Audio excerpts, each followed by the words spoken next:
በስመ አብ ወወልድ ወመንፈስ ቅዱስ አሐዱ አምላክ አሜን። የአስተርእዮ አንድ ቲዩብ ቤተሰቦች እንደምን አላችሁ? እንደምን ቆያችሁ? በያላችሁበት ሰላም እግዚአብሔር ይብዛላችሁ። አምላካችን እግዚአብሔር ስለዚህች ዕለትና ሰዓት ምስጋና ለእርሱ ይሁን። ኢየሱስ ደግሞ በገዛ ደሙ ሕዝቡን እንዲቀድስ ከበር ውጭ መከራን ተቀበለ። የሐዋርያው የጳውሎስ መልእክት ወደ ዕብራውያን ምዕራፍ 13 ቁጥር 12 በደሙ የቀደሰን የእግዚአብሔር ሕዝብ ያደረገን መድኃኔ ዓለም ክርስቶስ ምስጋና ለእርሱ ይሁን። ከቁጥር 11 ጀምሮ ስናነበው ሊቀ ካህናት ስለ ኃጢአት ወደ ቅድስት የእንስሶችን ደም ያቀርባልና ሥጋቸው ግን ከሰፈር ውጭ ይቃጠላል። ስለዚህ ኢየሱስ ደግሞ በገዛ ደሙ ሕዝቡን እንዲቀድስ ከበር ውጭ መከራን ተቀበለ። እንግዲህ ነቀፌታውን እየተሸከምን ወደ እርሱ ወደ ሰፈር ውጭ እንውጣ፣ በዚህ የምትኖር ከተማ የለችንምና ነገር ግን ትመጣ ዘንድ ያላትን እንፈልጋለን ይላል። ስለ ቃሉ የእግዚአብሔር ስም የተመሰገነ ይሁን። እንግዲህ ኢየሱስ ደግሞ በገዛ ደሙ ሕዝቡን እንዲቀድስ ከበር ውጭ ከሰፈር ውጭ መከራን ተቀበለ ነው የሚለን። እንግዲህ ሊቀ ካህናት በብሉይ ኪዳን ሊቀ ካህናቱ ስለ ኃጢአት ወደ ቅድስት የእንስሶችን ደም ካቀረበ በኋላ ሥጋቸው ግን ከሰፈር ውጭ ይቃጠል ነበር። እዚህ ላይ ከሰፈር ውጭ የምትለዋን ባጭሩ እናስታውሳለን። በተለይ በብሉይ ኪዳን ከሰፈር ውጭ ከማህበረሰቡ ዘንድ ተገልለው ኃጢአተኛ ተብለው ተንቀው እንደ ርኩስ ነገር ተቆጥረው ከሰፈር ውጭ የወደቁ ብዙ ሰዎች ነበሩ። ለምሳሌ ለምጽ ያለበት ሰው ቢኖር፣ የተለያየ ደዌ ነክ ያለበት ነገር ቢኖር፣ ብጉር ቢሆን፣ ቋቁቻ ቢሆን፣ በአጠቃላይ ፈሳሽ ነክ በሰውነቱ ላይ የሚፈስ ወይም ደግሞ የሚታይ ማንኛቸውም አይነት ቁስል ነገር ያለበት ቢኖር እነዚህ ሁሉ እርኩስ ተብሎ ከህብረተሰቡ ዘንድ ተለይተው ከሰፈር ውጭ እንዲቀመጡ ይደረጉ ነበር። የኦሪት ዘሌዋውያን መጽሐፍ ይህንን ያስተምረናል። እነዚህ ሰዎች ያለባቸው የታየባቸው ማንኛውም ደዌ ከሰውነታቸው እንደተወገደ እንደዳኑ ደግሞ በካህኑ ተረጋግጦ እንደ ሙሴ ሕግ መሰረት ማቅረብ የሚገባቸውን መስዋዕት ካቀረቡ በኋላ ወደ ህብረተሰቡ ዘንድ ይቀላቀሉ ነበር። እስከዛ ድረስ ግን ከቤታቸው፣ ከቤተሰባቸው፣ ከማህበረሰቡ ዘንድ ሁሉ እርቀው ከሰፈር ውጭ እንዲቀመጡ ይደረጉ ነበር። ያ ሰፈር ከሰፈር ውጭ የተባለው ብዙዎች ተገልሎ የሚቀመጡበት ስፍራ ነበር። ስለዚህ ኢየሱስ ደግሞ በገዛ ደሙ ነው የሚለን፣ በገዛ ደሙ ሕዝቡን እንዲቀድስ ከበር ውጭ መከራን ተቀበለ። ይህ ከሰፈር ውጭ ተብሎ የተገለጹ ሰዎች ሁላችንንም ሊወክሉ የሚችሉ ናቸው። ኢየሱስ ወደዚህ ሰፈር ነበር የሄደው። የዮሐንስ ወንጌል ምዕራፍ 19 ቁጥር 17 ላይ እንደተገለጸው ኢየሱስንም ይዘውት ወሰዱት።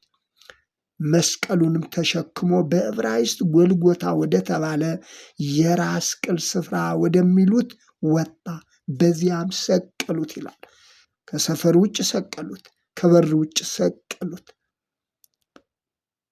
በግራና በቀኝ ደግሞ ወንበዴዎች፣ አመፀኞች አብረውት እንዲሰቀሉ ተደረጉ።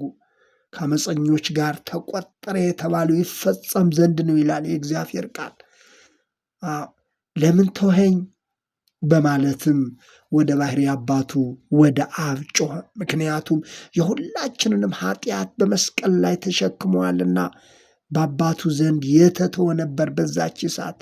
ምክንያቱም ኃጢአት እግዚአብሔርና ሰውን እንደለየ ስለሚቆጠር ሐዋርያው ጳውሎስም በሮሜ መልእክቱ ምዕራፍ 8 ቁጥር 3 ላይ እግዚአብሔር የገዛ ልጁን በኃጢአተኛ ሥጋ ምሳሌ በኃጢአት ምክንያት ልኮታል በማለት እንደጻፈው የሁላችንንም ኃጢአት በመስቀል ላይ በመሸከሙ እስከ መተው ድረስ እንደደረሰ እንረዳለን።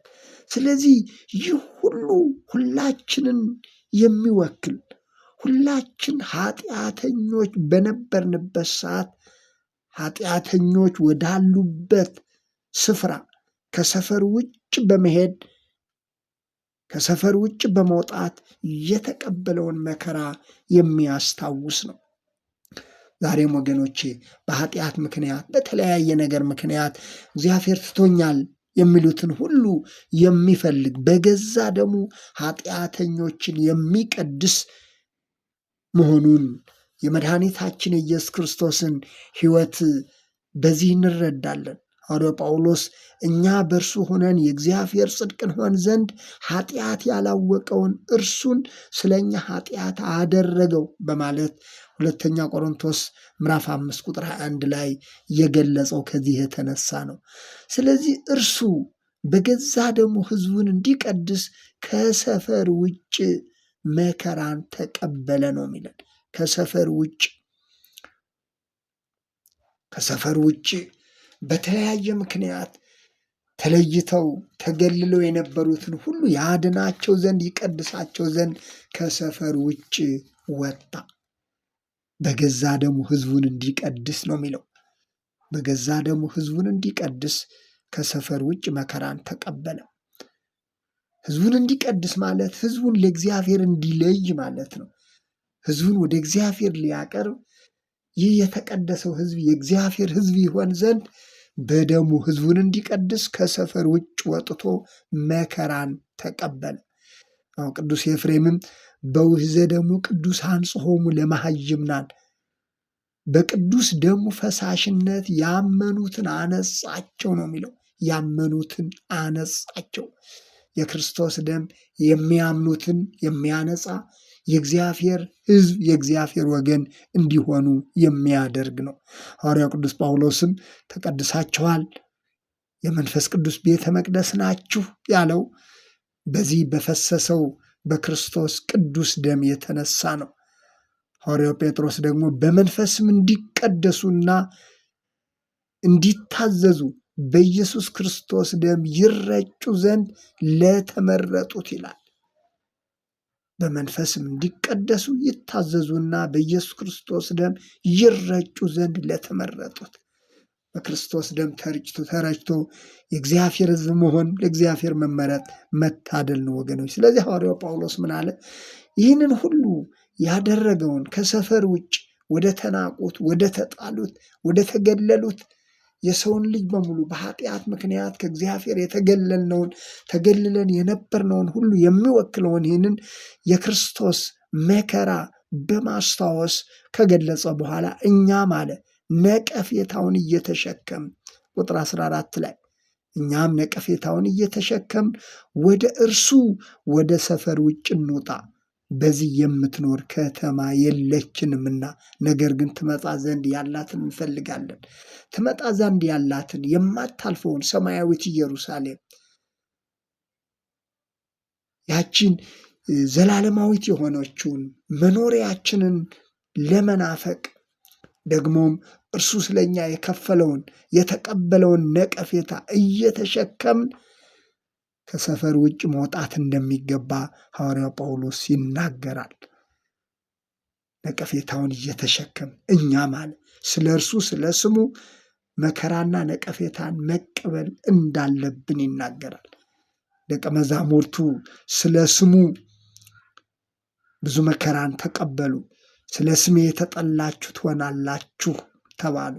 በዚህ ስም መድኃኒት በሆነው ለሰው ልጆች መዳን ለሰው ልጆች የኃጢአት ስርየት ሲል መከራ በተቀበለው በእርሱ ስም መከራ መቀበል እንደሚገባም ሐዋርያው ጳውሎስ ይናገራል። እኛም ባዳነን በኢየሱስ ክርስቶስ ስም በአዳነን መድኃኔ ዓለም የዓለም መድኃኒት በምንለው ስም የምንቀበለው መከራ ቢኖር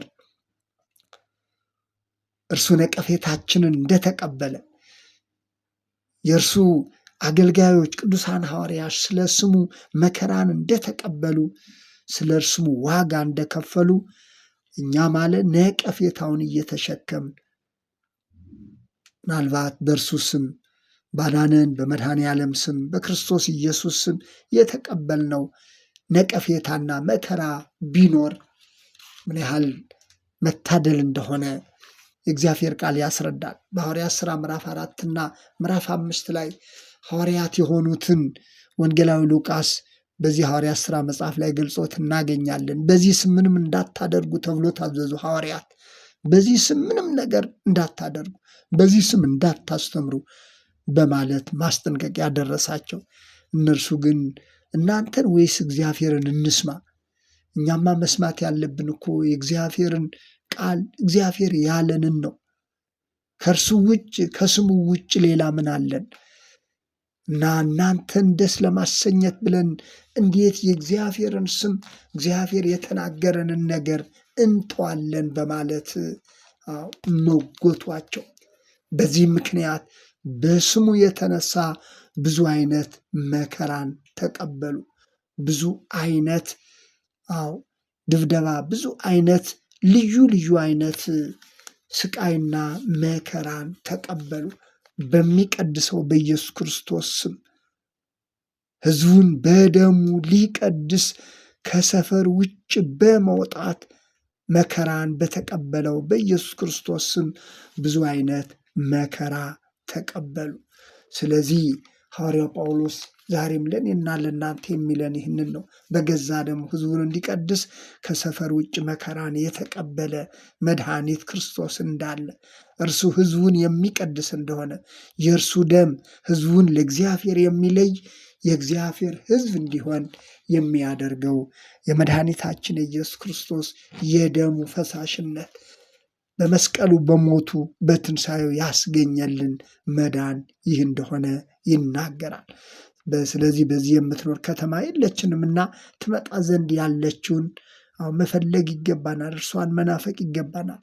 እርሱ ለእኛ በደሙ ፈሳሽነት በቤዛነቱ የከፈለውን ዋጋ ማሰብ ማሰላሰል ይገባናል አለ። ስለዚህ እርሱ የተናቁትን የተጣሉትን ፍለጋ ከሰፈር ውጭ ሄደ። ይህ ደግሞ ለሁላችንም የተከፈለ ሁላችንም ሊፈልግ ወደ ወደቀው ዓለም ወደ ተናቁ ዓለም መምጣቱን የሚያመላክት ነው።